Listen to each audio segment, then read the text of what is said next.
Lin Mohan stood at the company entrance, watching Xiao Wanning and Jiang Yueshi approach him, flanking Su Wenjing, one on each side.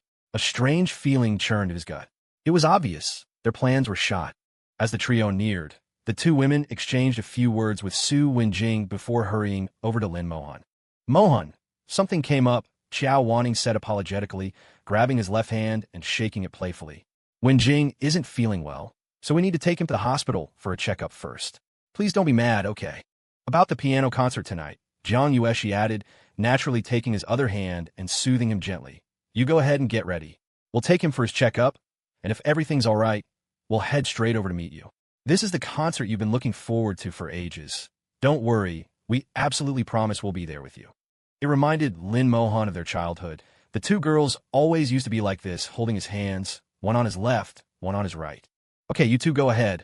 Lin Mohan smiled understandingly. I'll get ready for the concert. We could just meet up there later. Seeing he wasn't upset, both women visibly relaxed, their faces breaking into happy smiles. Seeing the easy intimacy between the three, Su Wenjing's expression flickered with darkness for an instant. He was intensely possessive. Watching the two women he'd coveted for 20 years acting playful and affectionate, while holding another man's hands made his chest tighten uncomfortably. Wanting, Yueshi, are you done yet? Su Wenjing's face contorted in discomfort. Where my leg meets the prosthesis. It's itching like crazy, like a million ants are biting me. Arg, it's unbearable. He started scratching furiously at the top of his right thigh with both hands, so hard it seemed like he wanted to claw the skin right off. Wenjing, stop scratching. Xiao Wanning exclaimed, letting go of Lin Mohan's hand and rushing over. It's already infected. If you break the skin, it'll be much harder to treat. All right, we're leaving now, Jiang Yueshi said, her tone chiding, but her expression betraying her panic. You need to pay more attention to this. Call us right away if something feels wrong. Don't wait until it's already infected. She let go of Lin Mohan too and jogged to their car. Getting in, she considerately pulled it up right beside Su Wenjing. Xiao Wanning gently helped him into the back seat before sliding in next to him. With a quick farewell honk, the car sped away and vanished down the street. The four of them, Lin Mohan, Xiao Wanning, Jiang Yueshi, and Su Wenjing, had known each other since they were kids. They had always played together. Lin Mohan was one of those kids who was born good-looking and only got more handsome with age, tall and lean, with bright eyes and a lively charm. The two girls had always been pretty, and, true to the saying, they had blossomed as they grew older, becoming even more beautiful. Su Wenjing had more refined features and carried the air of a cool, aloof type. He was quiet and reserved, but also incredibly stubborn. Once he decided on something, he wouldn't rest until he achieved it. So, even though the four grew up together, it was usually the two girls flanking Lin Mohan, walking ahead, engrossed in seemingly endless conversation. Su Wenjing, on the other hand, would typically trail silently behind, his face expressionless, rarely saying a word. It was easy to forget he was even there sometimes. Nevertheless, the other three always looked out for him. He was socially awkward and found it hard to get along with most people. Whenever he landed in trouble, it was usually the other three who sorted it out for him. Despite everything, the four of them managed to get along, maintaining a generally harmonious dynamic. Once the four of them started high school, the attitude of the two girls towards the boys clearly shifted. More precisely, both girls began pursuing Lin Mohan simultaneously, competing fiercely to see who could treat him better. Every morning, two identical insulated lunch boxes containing Lin Mohan's favorite breakfast would be waiting on his desk. He was flanked by the two beauties at lunch and dinner, and every birthday and holiday brought parties and gifts. After every game, one girl would wipe his sweat while the other offered him water. When he sat down to rest, one would massage his shoulders, the other his legs. With their striking looks, the trio was the most eye-catching sight on campus wherever they went. This made Lin Mohan's buddies incredibly envious. The Qing dynasty fell ages ago. They'd grumble, so how come he still gets treated like an emperor? Consequently, his buddies frequently pressured him into treating them to meals. When eating, the four of them, Lin Mohan, Su Wenjing, and the two girls, always went together. The girls had great personalities and, at the table, chatted and joked easily with everyone. They also tried to draw Su Wenjing into the conversation, feeling his withdrawn nature wasn't healthy. But whenever topics were directed his way, Su Wenjing acted as if he hadn't heard, just keeping his head down and eating, which often made things awkward. Over time, everyone got used to his ways. They simply made sure he had enough food within reach, and then carried on with their own conversations. Had things continued this way, the four might have maintained a relatively harmonious dynamic, as they spent most of their free time together. That changed one evening during the Chishi festival. Lin Mohan was in the classroom, packing his things. Just then, two girls from another class entered and walked straight up to him. Lin Mohan, once you're packed, come with us. What's up? Am I being arrested? Lin Mohan joked. He recognized them. They were best friends with Xiao Wanning and Jiang Yueshi and always hung out with their group, so he knew them well. Huh, it's up to you whether you come, one said, amused, but I can officially tell you, it's good news. Both girls burst into laughter. One of them smirked, lifted her chin proudly, turned, and walked off. Lin Mohan wasn't one to miss out on good things. Hey, wait up. We can hit KFC tonight. KFC probably won't cut it tonight, the other girl replied. Trust me, you'll be footing a much bigger bill later. Soon, the three arrived at the public square. In the distance, they saw a large crowd gathered in the center. As they approached, people saw Lin Mohan and automatically cleared a path for them. Only then could Lin Mohan see clearly. Two circles formed by lit candles on the ground. Inside each circle stood Xiao Wanning and Jiang Yueshi, both holding bouquets of roses. Seeing Lin Mohan, both girls' eyes lit up, their faces a mixture of excitement and nervousness. Neither knew who he would choose, but they seemed sure he would pick one of them, leaving the other to remain just a friend. Each girl confessed her feelings, then simultaneously held out her bouquet with both hands, hearts pounding frantically as they waited to be chosen. The sudden, dual confessions caught Lin Mohan completely by surprise. Having all grown up together, everyone, including Lin Mohan himself, had always assumed his future girlfriend would be one of these two girls. He hadn't exactly ignored the problem. Both girls cared deeply for him, and choosing one would inevitably hurt the other. Every time he confronted this, his head would ache, and he'd tell himself he was still young, that the issue could wait, pushing it aside. Now, jolted back to reality, he realized he was an adult. Facing the two pairs of burning eyes fixed on him, he began to regret his procrastination. Surely he couldn't choose both. Aka! A blood-curdling scream shattered the tense atmosphere. Everyone turned towards the sound to see Su Wenjing, who had appeared out of nowhere. He was clutching his chest, rolling back and forth on the ground, his face contorted in agony. Quick, call an ambulance. Seeing this, Lin Mohan forgot all about the confession he was receiving. He scooped Su Wenjing up and sprinted towards the school gates. An examination revealed he'd merely suffered shock and was otherwise fine. Everyone breathed a sigh of relief, but the Chishi festival confession was ruined. From then on, Su Wenjing began to change. He became clingy. Before, he preferred being alone in his room, listening to music through headphones or gaming. It was usually the other three who couldn't stand his solitary ways and dragged him to every gathering. Now he was the one initiating things, even talking more. He also seemed to encounter more difficulties in life, constantly calling the two girls for help over minor issues. Furthermore, Lin Mohan could feel Su Wenjing distancing himself. Sometimes, Su Wenjing would pretend not to hear him when called. Fleeting glances revealed a flicker of resentment in his evasive eyes. But Lin Mohan, cheerful and open-minded, didn't dwell on it. This was his good friend, the one he'd played with since they were practically toddlers. Su Wenjing had always been a bit introverted, and Lin Mohan had always looked out for him. Why would he suddenly be hostile? It had to be his imagination. Xiao Wanning and Jiang Yueshi also sensed something was off about Su Wenjing. He never used to contact them proactively. Now, he called them constantly over trivial matters. Whenever they met, he put on a cheerful, humorous act, bringing up awkward topics that left others unsure how to respond. Initially, they thought maybe this change was positive and played along to encourage his newfound initiative. But no matter how happily they chatted together, a single call from Lin Mohan, coming? Yeah. Where? Just those few words required no further explanation between the girls. This effortless understanding drove Su Wenjing absolutely mad. Watching their retreating backs, Su Wenjing gritted his teeth so hard they clicked, his eyes practically spitting fire with fury. Sooner or later, he vowed silently, I'll make me your first choice. One day, after dinner, the group was studying in a library when Lin Mohan suddenly smelled something burning. Looking up, he saw flames licking at a bookshelf. Others noticed too, but being students with little experience, they just screamed and ran frantically. Lin Mohan's first thought was for Xiao Wanning and Jiang Yueshi. They had been with him when they arrived, saying they were going to the second floor to grab some books and would be right back. The library was full of paper. The fire was spreading terrifyingly fast. He couldn't worry about anything else and sprinted towards the second floor. Thankfully, he didn't have to go far. Near the staircase, he saw Xiao Wanning on the floor, knocked down by the panicked crowd, her ankle clearly sprained. Jiang Yueshi was beside her, desperately trying but failing to lift her, so frantic she could only stand there stomping her foot, completely unsure what to do. Relying on his exceptional physique, Lin Mohan pushed through the crowd, grabbing one girl with each arm.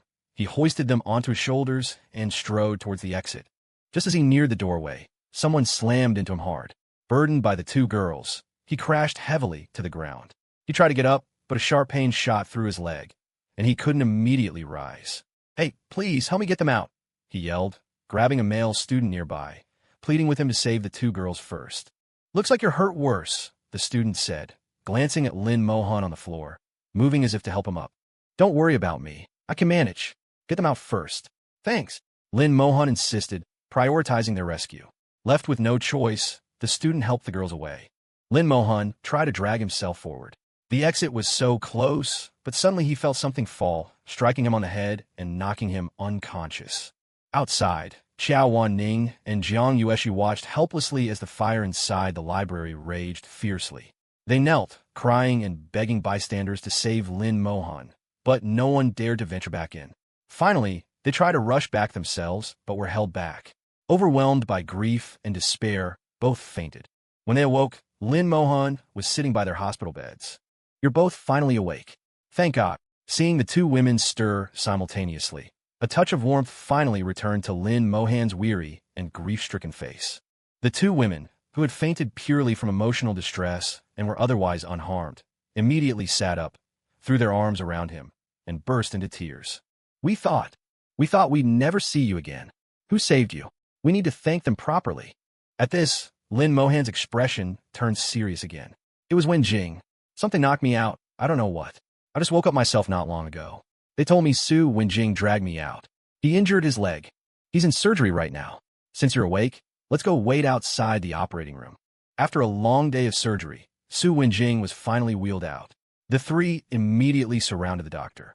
"Doctor, how is he?" The doctor slowly shook his head. "His life is saved, but we had to amputate one leg.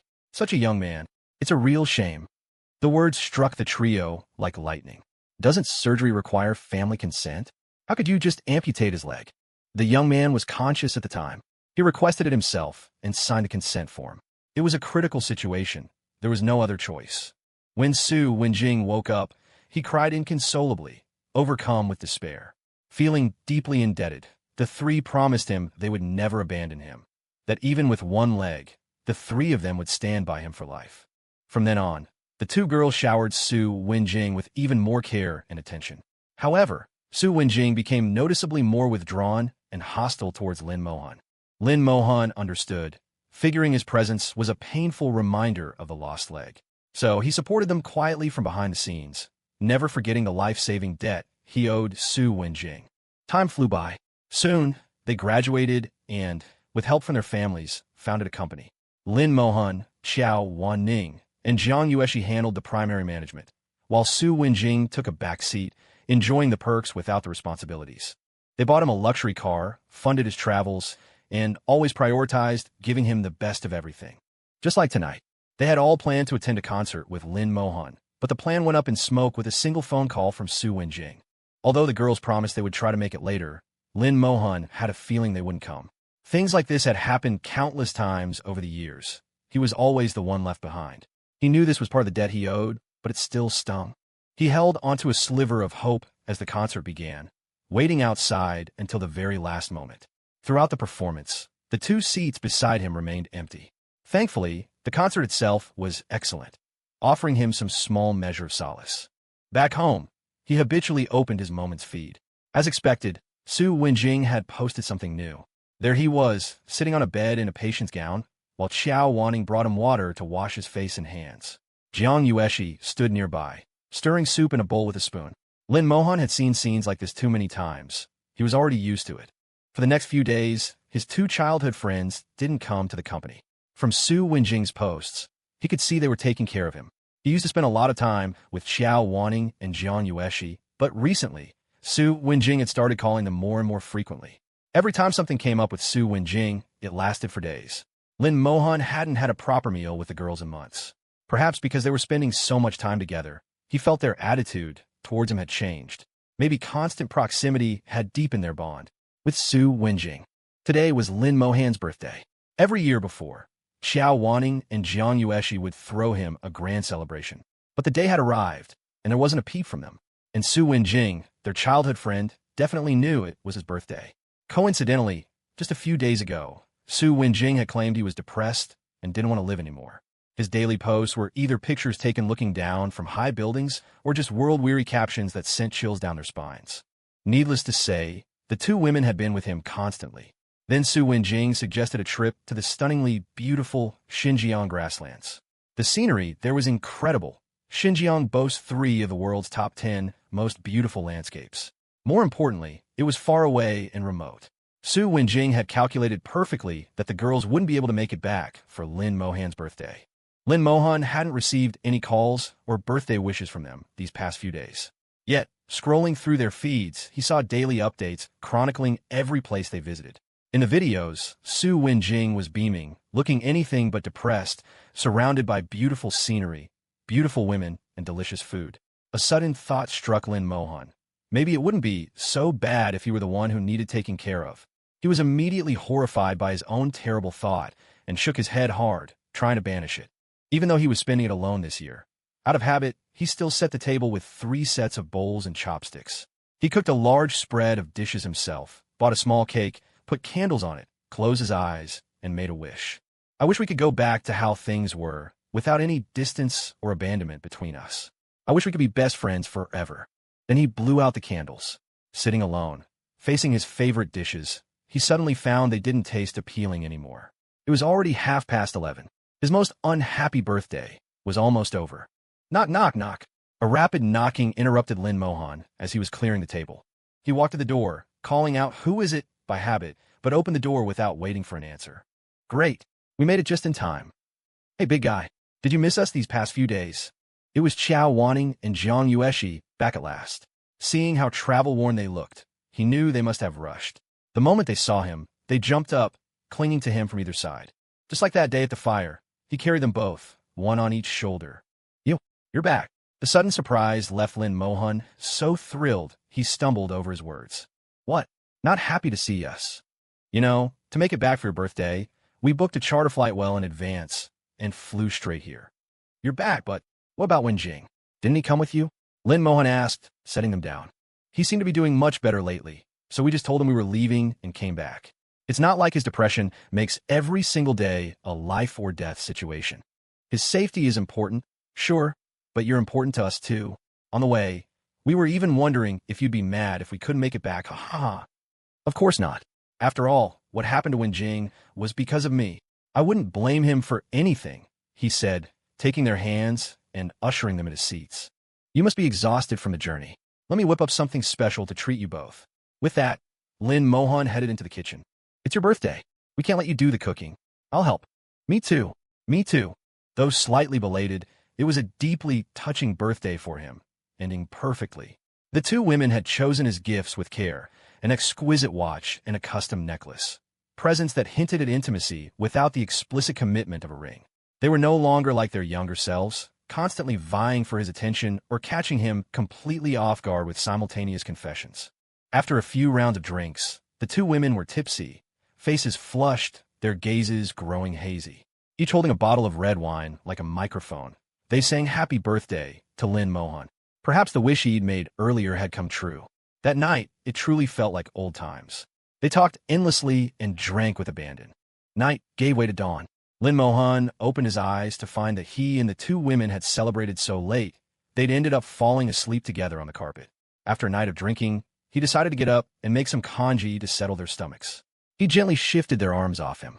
He then fetched a blanket from a room to cover them. Once the breakfast was ready, he couldn't bring himself to wake them, instead just watching them sleep peacefully. A shrill ringtone shattered the quiet. Without opening her eyes, Xiao Wanning fumbled for her phone and swiped to answer. "Hello." Okay, we'll come pick you up." Hanging up, she glanced at the time before tossing the phone aside. "Let's sleep a little longer. We'll skip breakfast. Wenjing's coming back? What time does he get in?" Jiang Yueshi guessed instantly who had called. There were only 3 people whose early morning calls wouldn't provoke Xiao Wanning's temper, and the other 2 were already in the room. Another half hour. We'll still make it if we leave then. Hearing this, Lin Mohan thoughtfully ladled out the freshly made congee, stirring it until it was the perfect temperature. The 2 women got up, quickly washed and dressed, each downed 2 full bowls of congee, and then rushed out the door. Lin Mohan tidied up briefly before heading to the company, only to unexpectedly run into Su Wenjing there.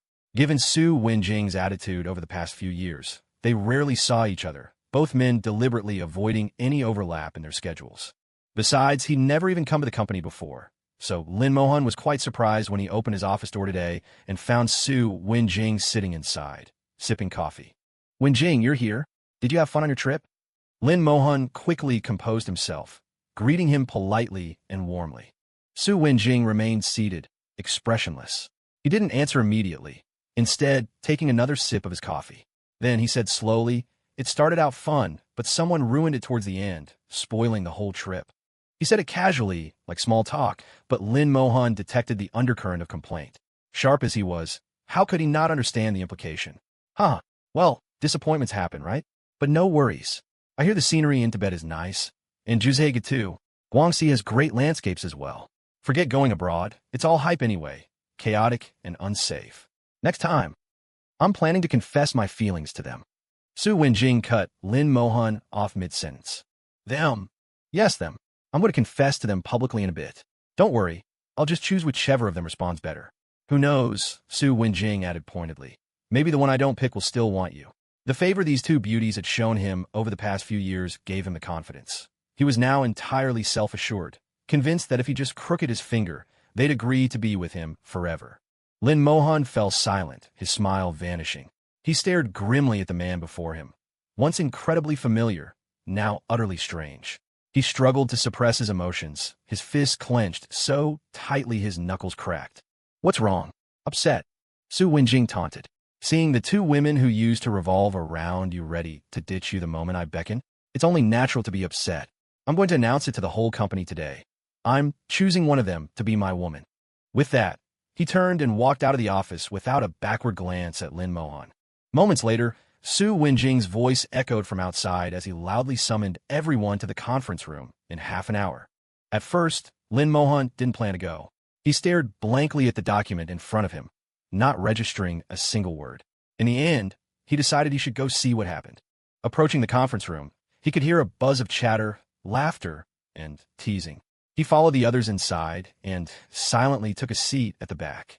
Su Wenjing, who was chatting and laughing with the 2 women at the front, noticed Lin Mohan the moment he entered. In truth, he had been waiting for him. Seeing that most people had arrived, and more importantly, that the person he was waiting for was present, Su Wenjing cupped his hand to his mouth and cleared his throat twice. "Everyone quiet down, please. I have an announcement to make today." "What is it? Why be so mysterious?" "Yeah, what's he up to?" The 2 women chimed in coquettishly. Su Wenjing beamed at their reaction, already picturing them accepting him. So he snapped his fingers. A staff member brought over 2 bouquets and handed them to him before retreating. Su Wenjing turned, walked over to the women, and presented a bouquet to each. "Wan Ning, Yu Shi," he began, "all these years, I've secretly been in love with you both. Especially after spending these past few years together, I realize I can't live without you. I believe you sense my feelings too. I don't want to hide them any longer. Be my girlfriends." After speaking, he noticed they weren't tearing up with emotion or eagerly accepting the flowers. Instead, their faces showed only awkwardness and bewilderment. At the same time, gasps and murmurs rose from the surrounding crowd, shocked and confused by his confessing to 2 women at once. Xiao Wanning and Jiang Yueshi exchanged a look, both managing polite, yet strained smiles. Who confesses to 2 people at the same time like this? That's illegal. Don't you understand? Don't worry, we'll never leave you either. We'll take care of you for the rest of our lives, but please don't do things like this again. Overly confident, Su Wenjing completely missed the unnaturalness of their expressions. Assuming their concern was about bigamy laws, he put down the flowers and produced a document. "I never do things without preparation." Xiao Wanning took it and opened it. Both women stared, baffled. "Wenjing, when did you change your nationality?" "Yeah, why wouldn't you discuss something like this with us?" "I wanted it to be a surprise. It's one of the least developed countries in Africa, where the law allows a man to have up to 4 wives. So you both can. Wenjing, I think you've misunderstood. Xiao Wanning interrupted gently, but firmly. We've always thought of you as our dearest friend. Really, we don't need. We can still take care of you forever. Jiang Yushi added softly. Su Wenjing didn't hear the rest of their words. His face felt like it was burning. By the time he snapped back to reality, the conference room was empty. Naturally introverted, the public humiliation made him feel like he could never hold his head high again. His eyes slowly filled with resentment. Fine, don't blame me for what happens next. After that day, Su Wenjing became much quieter. He stopped actively calling them. It was only when the two women realized, after a busy period, that they hadn't seen him in a while, that they would bring things and go visit him. At first, still angry, his attitude was cold. But after they apologized several times, the relationship between the three seemed to return to how it was before. When the company held its annual New Year party, all 4 attended. The daytime events at the hotel were a great success. After a long day, the group had a late dinner together and decided to just stay the night at the hotel. After the meal, Su Wenjing brought over a pot of tea, poured it for everyone, then picked up his own cup and downed it in one go. Good tea, he declared. The others then picked up their cups and started drinking. Why does this taste so strange? Lin Mo Han, who was thirsty, had taken a large gulp and noticed the odd flavor. Xiao Wanning and Jiang Yushi chimed in, agreeing they'd never tasted such peculiar tea. Su Wenjing merely shot the three a cold glance. Oomph. It's a new variety I had someone bring back from India. Not something just anyone gets to drink. Although all of them were tea lovers and knew the world's top 10 teas were all from China, no one contradicted him. Frowning, they finished their cups but firmly declined any refills. After finishing their tea, the two women linked hands, ready to head to their rooms. The two men each had their own separate rooms. Before anyone could even reach the doors, Su Wenjing suddenly cried out, "Oh no!" Startled, the other three rushed over. "What's wrong?" "My friend just called," Su Wenjing stammered. "He sent the wrong tea." "That wasn't Indian black tea. It was India's most potent male aphrodisiac." "Then what do we do?" "This stuff. It works fast and hits hard," Su Wenjing explained, his face already flushing crimson and his breathing growing ragged. "Anyone who drinks it enters a state of extreme arousal. If there's no release, the strain on the heart can be fatal. It doesn't affect women, though." Lin Mohan was clearly in a similar state. Xiao Wanning frantically dialed for an ambulance, while Jiang Yueshi immediately helped the struggling Su Wenjing into the elevator, intending to wait with him downstairs. Lin Mohan was left behind. His body felt increasingly hot. While he still had some semblance of control, he bolted into his room. At least he wouldn't hurt anyone else there. But he could feel his heart pounding violently, faster and faster. "No, I absolutely cannot die here," he thought desperately. He fumbled for his phone, frantically calling Xiao Wanning and then Jiang Yueshi over and over, but neither picked up. His consciousness began to slip away. When he regained awareness, it was already the next day, well into the morning. Lin Mohan opened his eyes, feeling strangely lightheaded. He got dressed and washed up, emerging to find the two women had already bought breakfast. They greeted him as casually as ever. Seeing how natural they were acting, he let out a small sigh of relief, the memory of accidentally drinking the aphrodisiac still fresh. What he hadn't seen the previous night was the two women frantically getting Su Wenjing into the ambulance and arranging for 2 company security guards to accompany him to the hospital. "Aren't you going with him?" Xiao Wanning had asked Jiang Yueshi as the latter stayed behind. "Wenjing's gone to the hospital. He should be fine," Jiang Yueshi replied, already hurrying back towards the building. "Mohan isn't out of danger yet. He needs me more right now." "You've had a long day too," Xiao Wanning said, quickening her pace to catch up. "Maybe I should be the one to take care of Mohan." "Oh please, your intentions couldn't be more obvious," Jiang Yueshi retorted. "Don't think I don't know exactly what you're scheming." "Oomph. Leaving Mohan behind after he drank that stuff? You were thinking the exact same thing. Let's not pretend otherwise. So, which one of us is going to save him? Didn't Wenjing just say it was the strongest kind? Maybe. All right then." After their exchange, the two women had simply gone about their routines, washing up and putting on makeup, acting as coolly and naturally as if nothing out of the ordinary had happened. And now, Lin Mohan sat stiffly on the sofa, almost afraid to breathe too loudly, feeling like a meek, scolded child. "Hey," Jiang Yueshi finally said, breaking the silence. "What are you just sitting there spacing out for? Hurry up and get ready. We're going to hospital to see Wenjing and check how he's doing." The three of them finished getting ready, grabbed a quick bite, and arrived at the hospital a little after 1 in the afternoon. Just as they reached the door, they heard Su Wenjing's voice coming from inside. "Good job this time. If anyone comes to see me, tell them I had an accident with my prosthesis last night and broke my right arm. I was under the influence of a potent drug at the time, which delayed treatment, so they had to amputate." "Got it. Gee, got it. But why are you doing this? Your arm is perfectly fine." This was the doctor's voice. "That's none of your business. I won't hold you responsible. Once this is done, your reward won't be any less than last time." "Oomph. It's not the first time we've done something like this. What are you afraid of? Stop wasting time. Just get out of here." "But the effects of the drug just wore off, I'm afraid." "I told you to get out, so go." The doctor had no choice but to nod in agreement. As he came out, he saw the 3 people at the door and froze for a moment. Then he gave an awkward smile and a nod and hurried away. Just then, Su Wenjing saw the 3 standing at the door. His face instantly turned pale as paper, but he still managed to force a smile. "How long have you been here? Why didn't you come in?" "Yesterday. That was all my friend's mistake." "Enough." One of the sisters cut him off. "How long do you plan on deceiving us? Why would you hurt yourself? Was it all just to make us take care of you? You'd better tell us the whole story, right from the beginning," the other sister added, her voice cold. "Frankly, finding out the truth wouldn't be difficult. If we find out ourselves, you might not even get the chance to explain." Su Wenjing looked at the 2 sisters before him, who had always treated him with almost excessive care. This was the first time he'd seen them look like they wanted to tear him limb from limb. He knew that even if he didn't confess, they could just find that doctor later and offer him more money. He gritted his teeth and told them everything.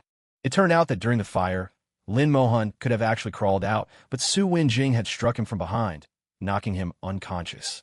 Then he dragged Lin Mohan out. Su Wenjing was also burned in the process. After being sent to the hospital, he happened to meet this doctor who desperately needed money due to family reasons. At Su Wenjing's request, the doctor amputated his leg, which could have otherwise healed perfectly. After that, things went just as he had planned. From the beginning, he could tell the sisters' kindness towards him stemmed from their gratitude towards Lin Mohan for saving him. They complied with his every request without question. Gradually, he began to test their limits. Something would always happen to him around holidays or special occasions, and the 2 of them would always rush to his side, no matter what. Slowly, he began to feel that he had replaced Lin Mohan in their hearts. That's why he confessed his feelings that day. When that failed, he resorted to having his right arm amputated. He had always been a quiet person prone to extreme actions. His thinking was twisted. Since they've taken care of me out of guilt for all these years, I might as well make them feel guilty to the very end. However, his plans went awry. What he hadn't counted on was that these 2 sisters, who were childhood friends with Lin Mohan, had always loved Lin Mohan the most. They took care of Su Wenjing only because they believed he had saved the man they loved, and they didn't want Lin Mohan to live with lifelong guilt over Su Wenjing's injuries. Now that the truth was out, the 3 looked at Su Wenjing in the hospital bed, missing limbs. They felt he had truly brought this upon himself. Considering their shared childhood friendship, they decided not to pursue the matter legally or hold him further accountable. This incident also helped them find closure. And so, the 3 decided to travel abroad together. After some discussion, they chose Saudi Arabia. Its local customs and culture appealed to them.